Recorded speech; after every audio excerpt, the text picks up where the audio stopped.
Ya, pertandingan antara Timnas U23 Indonesia melawan Timnas U23 Malaysia harus puas dengan hasil imbang 0-0.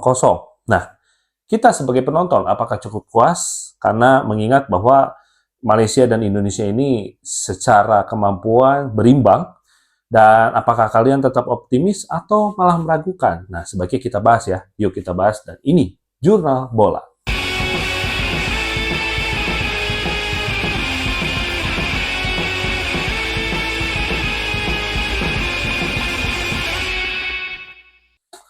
Ya, dengan hasil imbangnya Timnas U23 Indonesia melawan Timnas Malaysia. Ya, kita harus ya cukup inilah, cukup bisa dikatakan cukup bersyukur lah. Kenapa? Karena ya kalaupun kalah ya itu sebenarnya jadi ya apa ya, bisa jadi cambukan lah buat kita. Sebenarnya ada apa ini dengan Timnas U23 Indonesia gitu loh. Kok lawan Malaysia aja bisa kalah, sedangkan lawan Brunei itu 8-0. Ya itulah pemikiran kardus ya. Gitu loh. Jadi kenapa ternyata Timnas Malaysia itu bisa mengimbangi daripada strateginya Timnas U23 Indonesia ya. Gue bukan gue bisa ya, tapi gue melihat ya, sorry ya, agak sombong gitu kok, gue bisa gitu, padahal biasa aja gitu. Gue melihat bahwa Timnas U23 ini belum fluid dengan strateginya Gerard Vandenberg yang menurut gue totally menyerang. Ya, kenapa? Karena gue merasa bahwa melihat pertandingan tadi itu antar lini itu terlalu jauh gitu loh. Baik itu dari belakang, tengah, depan, itu terlalu jauh. Makanya kenapa kalau kita lihat gesturnya Robi itu sering begini gitu ke center back gitu ya. Ayo mendekat, mendekat, mendekat. Kenapa? Karena memang di satu sisi gak ada kreativitas gitu loh. Gak ada kreativitas, kayak contoh misalnya Kakang bawa bola ke depan, itu malah di apa? Dioper lagi ke belakang gitu, dalam artian itu kan udah matahin serangan. Jadi menurut gua ini memang hal yang harus diperbaiki oleh General Vandenberg, dan memang transisi antara kemarin di zaman Sintayong ya, mungkin patternnya adalah pattern defensif counter attack gitu. Dan sekarang totally kita harus menyerang dan penguasaan bola. Menurut gue ini adalah salah satu di mana memang harus bisa cepat diperbaiki secara apa ya, terstruktur lah, dalam artian karena ini perubahannya jomplang ya. Menurut gue jomplang lah, karena dari tadinya mainnya defensif akhirnya bermain menyerang, itu menurut gue agak harus perlu waktu lah, karena pemain belum terbiasa, dan gue ngelihat memang pemainnya belum terbiasa kok. Apalagi kalau kita lihat ketika lini belakang pegang bola itu tuh udah kelihatan gesturnya tuh bingung, ini bola harus kemana ya.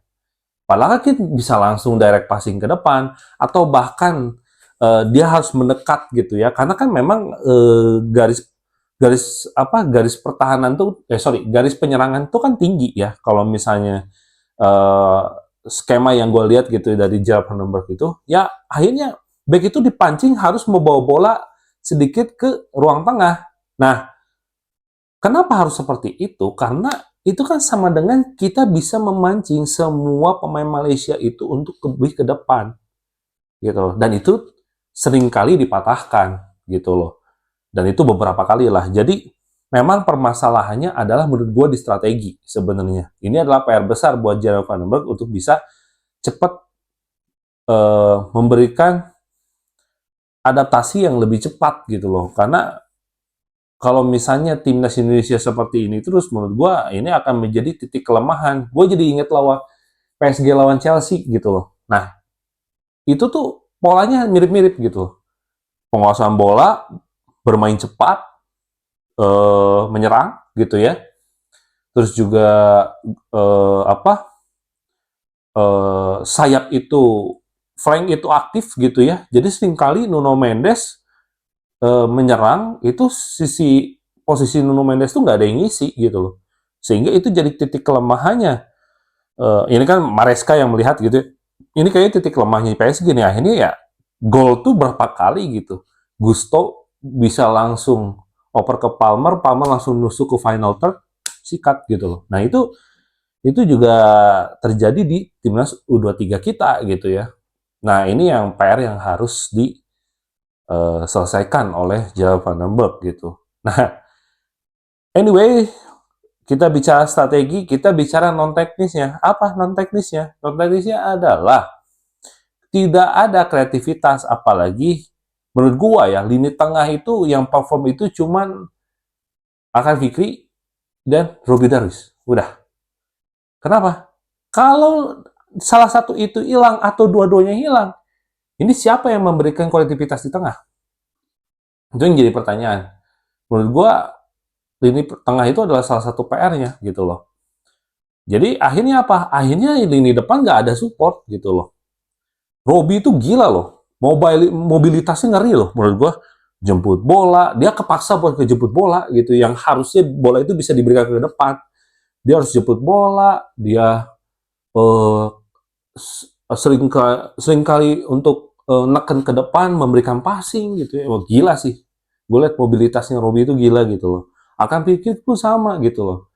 Dia pengatur tempo gitu loh. Makanya ketika dua pemain ini nggak ada, ini yang ngisi siapa? Menurut gue belum ada yang eh, sekapasitas mereka berdua gitu loh. Yang bisa menggantikan mereka berdua tuh belum ada. Harusnya di sekelas timnas ini harus berimbang gitu loh. Jadi ya kehilangan salah satu atau dua-duanya ini penting juga gitu loh. Agak ketar-ketir juga kita gitu loh. Nah, di sisi lain juga Malaysia pun secara defense-nya bagus. Dan menurut gua efektif banget gitu loh. Dia melakukan defensive counter attack gitu loh. Pada akhirnya apa? Ya walaupun gua ngelihat kayaknya Malaysia itu apa nggak terlalu bagus juga mainnya sebenarnya, tapi efektif gitu loh. Nah ini yang apa ya? Ini jadi pelajaran juga untuk timnas U23 kita untuk menghadapi lawan yang seperti ini. Apalagi kita ngadepin lawan lawan Vietnam, lawan Thailand. Kayaknya gue agak 50-50 gitu kalau bicara ini bakal menang atau enggak gitu. Karena kembali lagi dari segi strategi itu kaku, kedua memang dari segi kualitas daripada timnas kita itu belum mencapai peaknya gitu loh ya.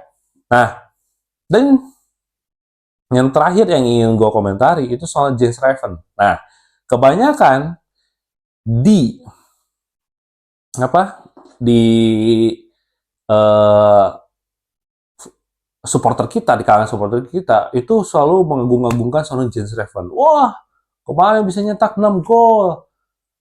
Ketika lawan Filipina gak jadi apa-apa tuh.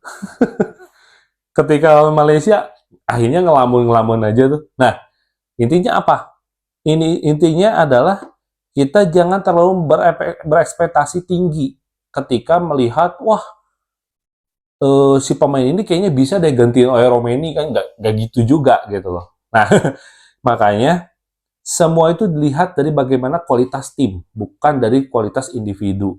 Percuma kalau kualitas individunya bagus tapi kalau tidak didukung oleh tim yang eh, ya yang bisa membuat Jens Raven itu lebih produktif lagi gitu loh. Nah, makanya inilah kita gitu sebagai supporter pelajaran kita tuh harus objektif melihat jangan dari cangkangnya aja tapi kita lihat isinya aja gitu. Oke? Mungkin ya next ke depannya apakah gue lebih optimis atau malah meragukan? Jawabannya adalah 50-50. Gue ragu kalau Indonesia bisa juara. Jujur, gue ragu.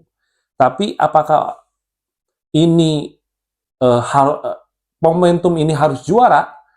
Gue ngerasa kayaknya kita lebih ke mencari uh, titik terbaiknya kita di mana, poin terpentingnya di mana.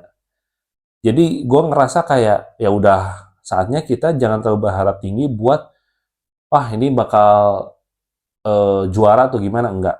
Kita ekspektasinya adalah ini adalah ajang yang bukan kalender FIFA juga, Yang kedua adalah, ini adalah ajang Gerard Van den Berg untuk meracik strateginya bisa jauh lebih baik, karena memang kita nggak bisa nyalahin juga Gerard Van den Berg, itu butuh waktu ke depannya, gitu. Ya, jadi ya, mau juara mau enggak, gue tetap melihat segi prosesnya, bukan hasilnya. Ya, karena kalau kita melihat dari prosesnya, berarti kita berbicara dan kita peduli untuk jangka panjangnya timnas Indonesia kita. Karena U23 kita itu adalah pengganti daripada timnas senior kita. Itu yang penting gitu ya. Jadi whatever U23 keadaannya seperti apa, gue harap gitu ya, mereka nanti kedepannya bisa menggantikan pemain-pemain senior yang sekarang sedang perform di timnas senior kita nantinya gitu ketika sudah retirement. Oke, mungkin segitu aja video dari gua. Terima kasih yang udah nonton. Jangan lupa untuk like, komen, dan subscribe channel ini. Dan mohon maaf juga ada yang komen kemarin katanya volume gua itu kecil katanya. Padahal gua udah lumayan gitu full, ya gua ngeditnya full di semua device gue, nggak ada masalah gitu. Tapi gue sadar bahwa setiap device itu kayaknya full volumenya itu beda gitu. Makanya ya gue coba untuk lebih improve lagi di video ini. Semoga ya soundnya bisa di-improve secara lebih baik lagi. Oke? Jangan lupa terus nonton channelnya Mas Jurnal di episode Jurnal Bola. See you next time.